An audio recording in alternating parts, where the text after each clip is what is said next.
All right. So before we start into this, we kind of talked about prerequisites. Okay? So most of the things you do in your life are going to have prerequisites. And since you're all about to go off into the real world and attend college, most of you, okay, what do you need? What are a prerequisite before you go to college? What do you need to do? And not necessarily classes. What do you need to do before you can go to college? Okay, you need to graduate. I need a diploma. What else do colleges look for? Okay, we need a decent GPA. What do you got to wake up for on a Saturday and come see Miss Smith first of every month? The SAT, the ACT, something along those lines. Most of you have written a whole bunch of these. Essays. Some college essays. Oh, recommendations. Okay, you may need some recommendations. Some of you want some scholarship money, if I could spell today. We started. Okay. You got to go and pay some money to have your college transcripts. You need some transcripts sent. See, this is a whole lot of fun. This is a whole lot of stuff.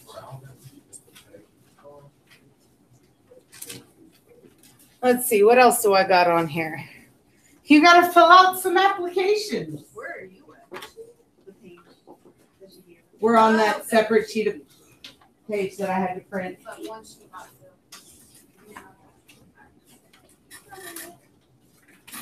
So, all of these things need to be done before you can attend college. Do these all get done at the same time? No. Heck no.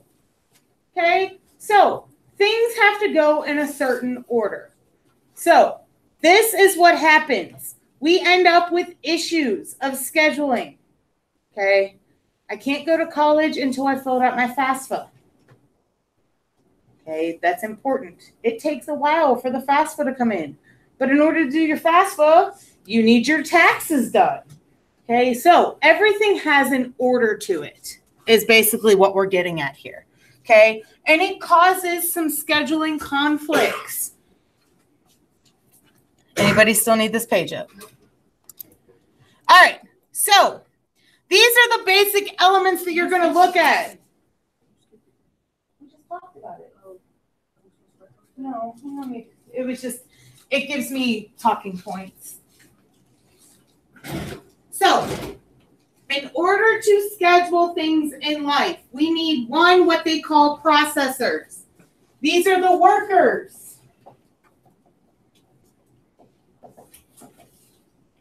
That carry out the work.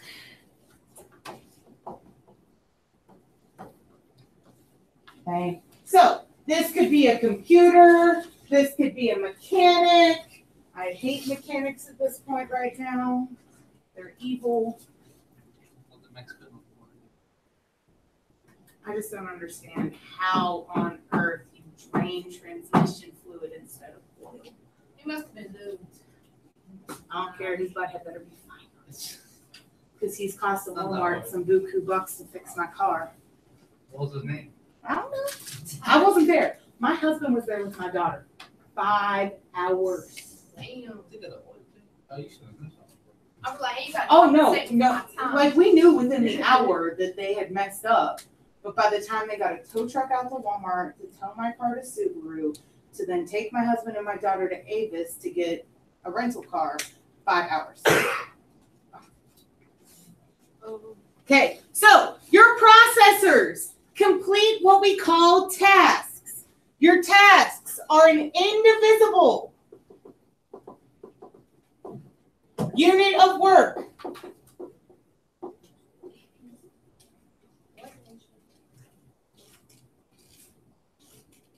Okay, so indivisible in this matter means that that if Ashley starts a 3-hour task, Ashley does that 3-hour task all by herself.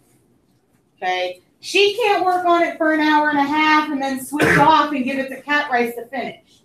When Ashley starts, Ashley has to finish. So each task cannot be shared between different processors. Okay. And they'll call the tasks by capital letters. So you'll have task A, task B, task C, etc., etc.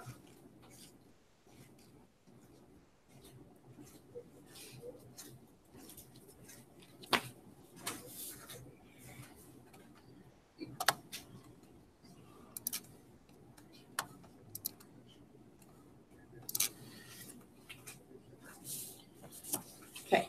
Each task can be in one of 4 states. Okay. Your task can be completed, which means what? What does completed mean? It's done.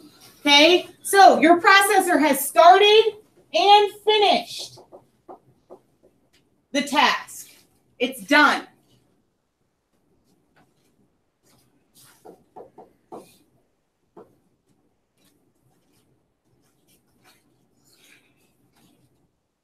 Okay. Your task can be in execution. What does that mean? It's still working. So your processor started and it's still working on it. It's being done.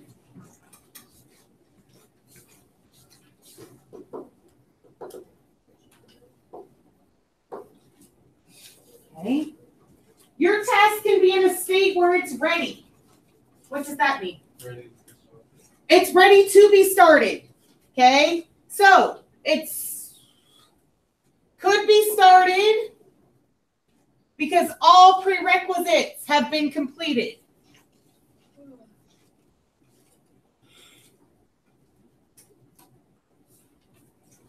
And finally, the last state your task can be in is what we call ineligible, which means what? It can't be started. Can't be started.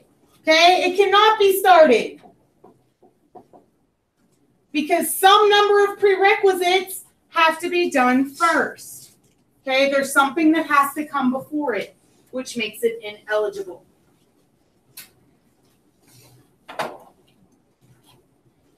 Okay. So I always revert back to this example because most of you have either just gotten your license in the past couple of years. Some of you are in the process of getting yours right now. What makes you ineligible to get a license? Your age. You're right. We're not going to talk about criminal records here. Insurance. Okay, insurance. All of these factors have to be done. Okay. Don't pass your test. Failed test.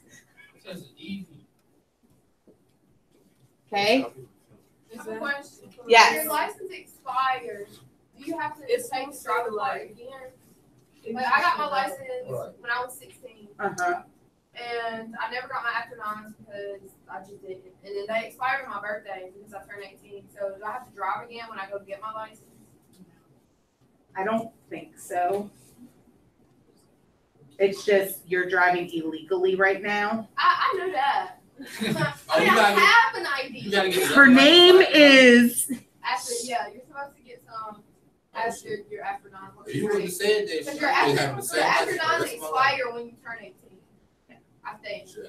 So just make sure you get to the DMV as soon as possible. Get that renewed there, friend. I mean, it's my birthday was in October, so it's April. Oh, listen, her name is. I'll just scratch you out right now. Don't do it. But I mean, I haven't got caught. No, it is recording. The driver. That's what I said. Her name is. Send it to Officer Chatterton. I mean, don't busted. I mean, I have an ID. I have a license. It's just expired. Which means it's illegal. But I have one. Illegal. That's all that matters. Illegal. And I got insurance. Okay. Listen. When you are ready to go get your license, what do you have? A car. Not all the time. I'm not necessarily talking about a car. What? You could drive my car with a license. Money to pay for it. What do you need to get before you can drive a car? Permit. You are ready to get your license once you've claimed a permit. Unless you want to know that way. And you're what? Is North Carolina 15 and a half you can get? Or 16? 15 and a half. Okay, so you're 15 and a half and you've got a permit. Okay, what are you doing if we're in execution? Remember, we're trying to get a license. What are you doing if you're in execution? You're taking the test.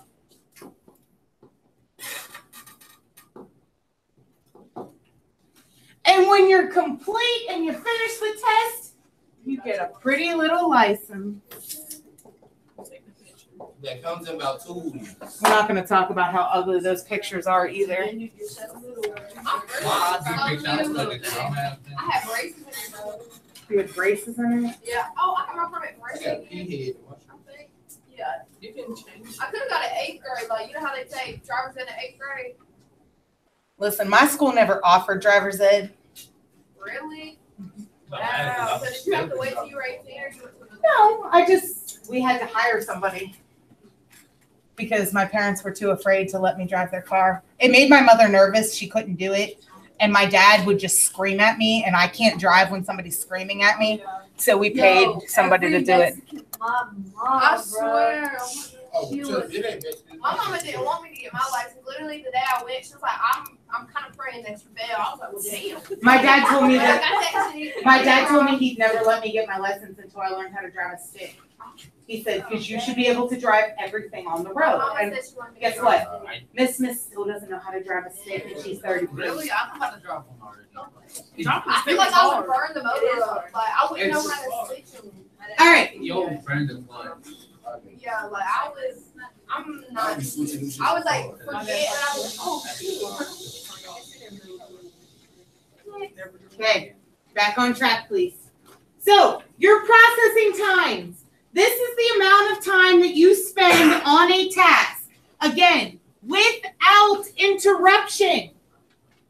Okay, so you're not working for an hour and taking a smoke break and then going back to it. Once you start, you're stuck working on that task until it is finished. We are back into the packet. I'm so sorry. girl, shut up. I'm sorry.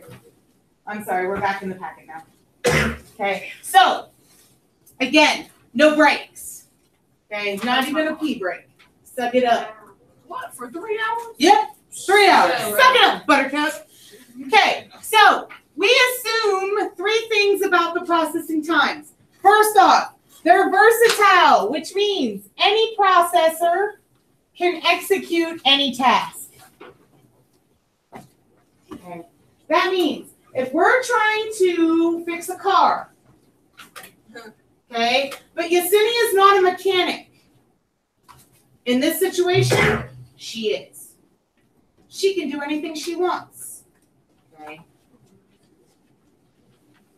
Our processing is also uniform. Processing time for a task is the same, regardless of the processor. Okay, so let's say it takes Joshua a little bit extra time than it takes Luis to complete something. Okay, that doesn't matter when we're scheduling here. If it says 3 hours, it's going to take Luis 3 hours. It's going to take Josh 3 hours. It's going to take Kimberly 3 hours. Okay, it doesn't matter who's doing it. It still takes 3 hours. And finally, perseverance. The processor will complete tasks without interruption. Once it has been started. Again, no breaks. You don't get to eat lunch. You don't get to make a phone call. You don't get to take a sip of water. Dehydrate. Nobody cares. Wah. Some straight BS. Straight BS. Okay. Questions? Because it is. Okay. So these are the last couple of terms, and then we're going to do a couple of examples and be finished for today. Okay. Precedence relations. Formal restrictions on the order tasks can be executed. So, in other words, what does this mean? This is a prerequisite for any given task.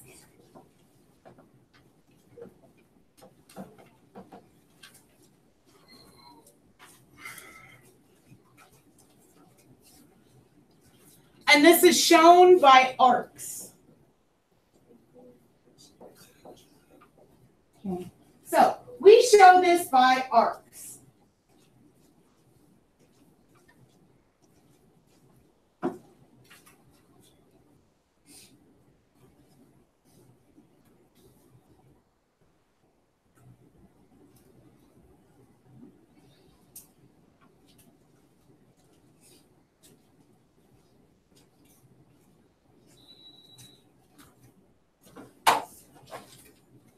Okay, so the notation you're going to see is X, and then the arrow leads to Y. This means X, whoops, spelled then. Goodness gracious. X then Y. Or task Y cannot be started until X is finished.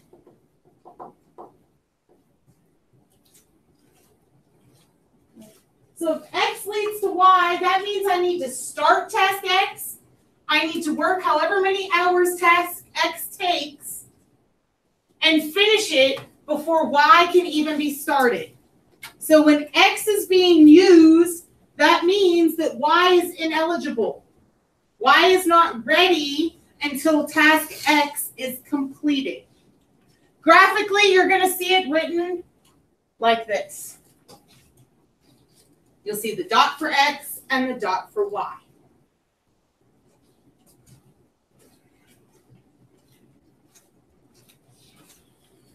Okay. We have what we call independent tasks. Okay. Independent tasks, which means there's no prerequisites. So either task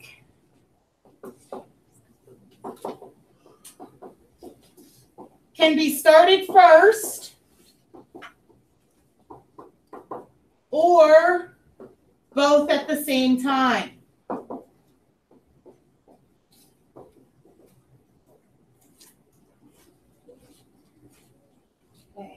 If there's no prerequisites, you have no arrows pointing to your task, which means I could start task X first or task Y first. Or if I have two people working, if Kimberly and I are both working, I can take task X and she can take task Y and we can work on them at the same time. So independent tasks look like this with nothing there. It's just the dots and the letters. Okay, those were the ones on your project diagram that started from the start. Okay, so either one of those tasks are independent.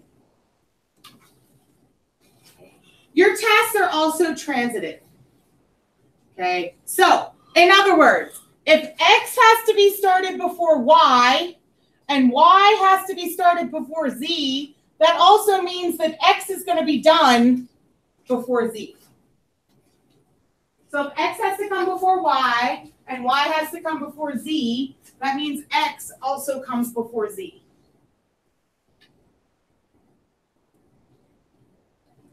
Okay, so it has to go in order.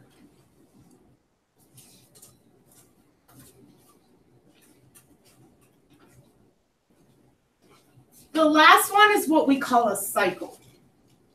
Okay, so my cycle says that X goes to Y, Y goes to W, W goes to Z, and Z goes back to X.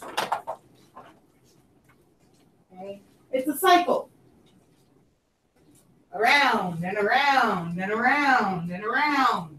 What don't we have here in a cycle? There's no start or end. So, there's no start. Therefore, no prerequisites.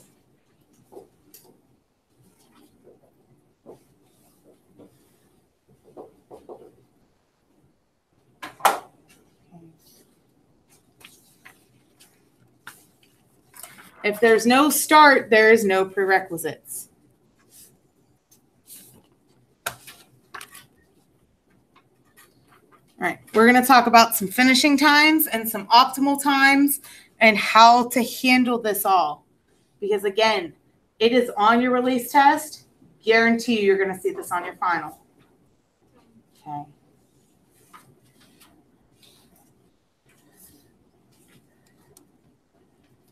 Anybody still need this up? All right. My mechanics in the house. This one's all for you. Okay. Imagine you have wrecked your car. Uh-oh. You need to get it fixed. According to the garage, there are 4 kinds of damages to your car that need to be repaired. So, we've got exterior bodywork. So, task A is exterior bodywork. And that's going to take us 4 hours. That's your first task that has to be done. We also have some engine problems. So that's going to be task B, engine. And that's going to take 5 hours. We've got to paint. And that's going to take us 7 hours. And lastly, we have to fix the transmission. And that's going to take 3 hours. So these are all the tasks that we need to complete. We have 2 different mechanics that are going to be working on this car. So, processor 1, Luis. Processor 2. Who else works on cars? Anybody? No? No? Pretend? Okay. Flat Rice is going to work on a car. Luis and Flat Rice are going to work on my car. Okay. Taking a look at these tasks. Are there any prerequisites that should be done before another task?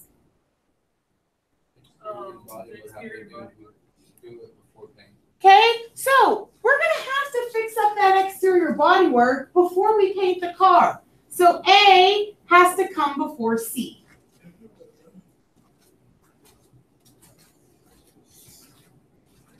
Okay, so A is going to have to come before C.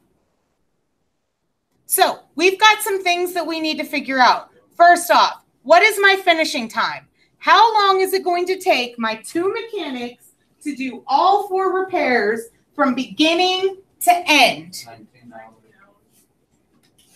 I bet you we can cut it down to 11. Okay, optimal time. We're trying to find the optimal time, the shortest possible way to complete all of these tasks. So let's see what we can do here. All right, hold on. So, I got you. Chillax. Let's see how we can do this. So, we said we have some tasks. We've got task A that takes 4 hours. I'm just adding this on here so we have it to look at. You already have it. B is 5. C is 7. C is 7. D is 3. D is 3. And we said that A has to come before C. All right. So, Lat Rice and Luis. Lat Rice. Pick something to work on first. Any one of these 4 tasks. Trent. Wait, she said D. D? Oh, yeah. Your transmission? All right. So, Lat Rice is going to work on D, and D is going to take her 3 hours to complete. While she's working on task D, Louise can work on something else. Louise, what would you like to work on? Exterior bodywork, so A. So he's going to work on A. And that takes him 4 hours. She'd have to work on B. Okay, so they're working. After 3 hours have passed, Lat Rice is done with task D. So the only 2 tasks that are available are B and C. And what did you say, Ashley? She'd have to work on B because he's not done with A. She's going to have to work on B because A has to be finished before C can be started. So at the end of 3 hours, Lat Rice is going to start working on B. And that takes her an additional 5 hours, so we're now at 8. It took her 3 hours to do this, plus 5 hours to do this, which takes her to 8 hours.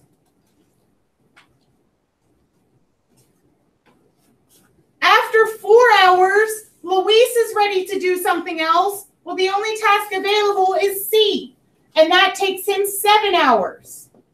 So that should take him to 11. Okay, because he did a 4-hour task and then a 7-hour task. This means that Lat Rice for these last 3 hours is just chilling. She just gets to hang out because she can't jump in and help out because once you've started a task, you can't do anything else. So we call that idling. She idles. Or in other words, she twiddles her thumbs. So my finishing time here then is 11 hours. I finished all of my tasks in 11 hours.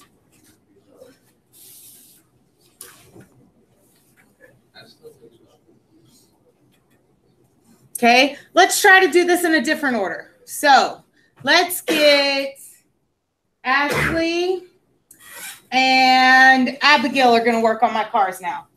Ashley and Abigail. What a terrible. Boy, Cozy, shut up. Okay.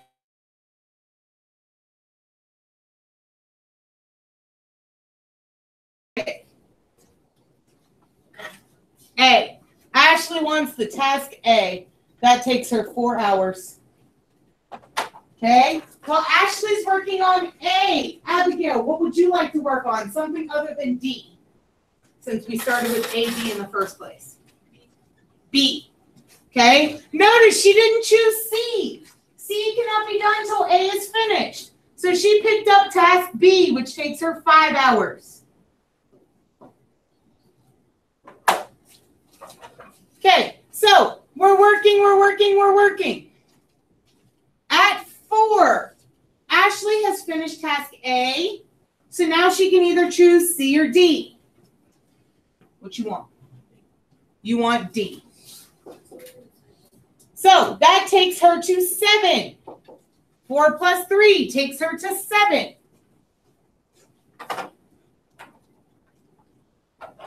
Okay. At the end of 5 hours, Abigail is done with task B. A is done, which means Abigail can jump and work on task C. So we're adding another 7 hours here, which takes me to 12. Which means those last 5 hours, Ashley is going to idle, and my finishing time here is 12 hours.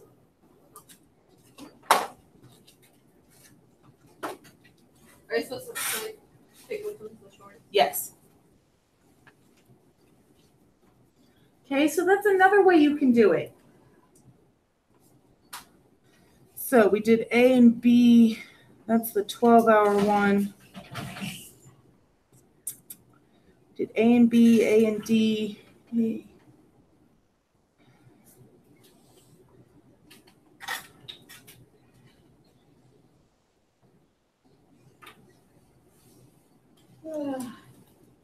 so there's two other ways that we can order this.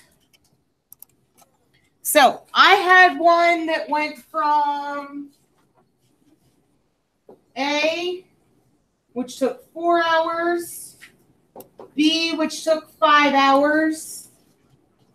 After A, they jumped to C, which took 11 hours, and jumped to D, which took 3 hours.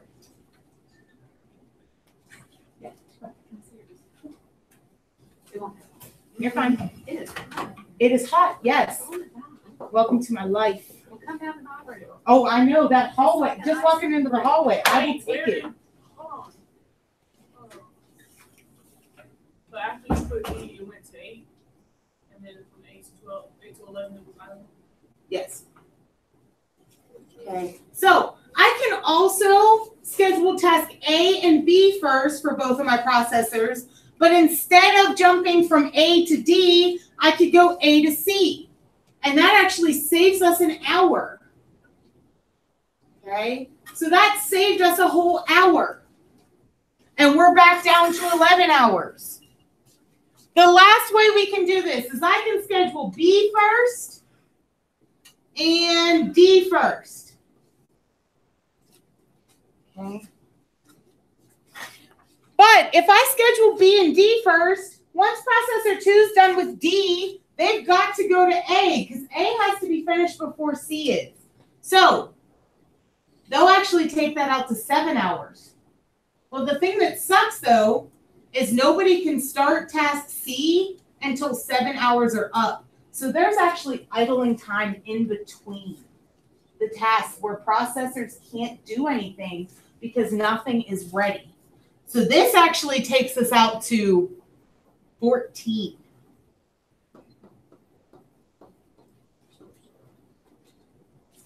Okay.